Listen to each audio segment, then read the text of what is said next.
أسطورة التحليل الفني ذا جوت أستاذ ماجد خلافي ومستمع يتأهل عن المجموعة الأولى بين قطر، تونس، سوريا والمنتخب الفلسطيني. أول وثاني هذه المجموعة قطر وتونس. تخلي الترتيب قطر وتونس، قطر الأولى وتونس نفس الترتيب. نفس الترتيب. إذا بطل آسيا المنتخب القطري في صدارة هذه المجموعة، ومنتخب تونس وصيف النسخة الماضية يتأهل في المركز الثاني. الآن بين المغرب، السعودية، عمان والمنتخب اليمني. المغرب والسعودية كمان نفس الترتيب. المغرب الأول السعودية، نعم. إذا أسود الأطلس أبطال هذه المجموعة، والأخضر السعودي بقيادة إيرفي رينار في الوصافة. إذا الفراعنة أبطال هذه المجموعة. من سيتأهل وصيفا؟ أروح مع الأردن، مصر والأردن. إذا الأردن مع جمال السلامي إلى الدور.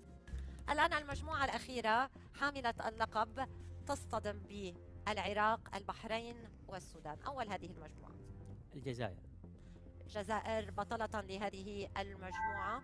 الآن بين العراق، البحرين، السودان. العراق والبحرين يودعان من دور المجموعات، والسودان تواصل المغامرة في كأس العرب. يودع. لا، بروح مع منتخب قطر. قطر تواصل على حساب الأخضر السعودي. الآن بين المنتخب المصري والمنتخب السوداني. لا، المصري. مصر دون تردد. لا.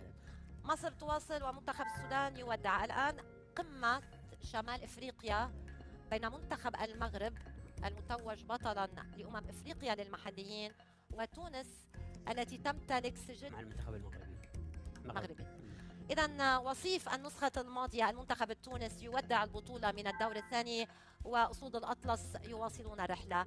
الآن الجزائر حاملة اللقب أمام الأردن المتأهلة إلى المونديال مع جمال السلامي. هم لعبوا مباراتين في التصفيات بدون وتقدموا حقيقة، لكن أروح مع الجزائر. مستوى فني أعلى شوي، عندهم أفضلية فنية أفضل من أكثر من الأردن.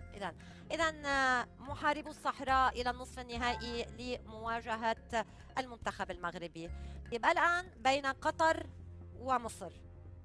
فأروح مع قطر. تروح مع قطر. قطر إلى نهائي كأس العرب. الآن قمة إفريقية خالصة بين المغرب والجزائر. أروح مع المغرب. إذا المغرب تقصي حاملة اللقب وتتأهل إلى المشهد النهائي. فأنا أعتقد أن عندنا حظوظ كبيرة أن هذه المباراة على كلها بتروح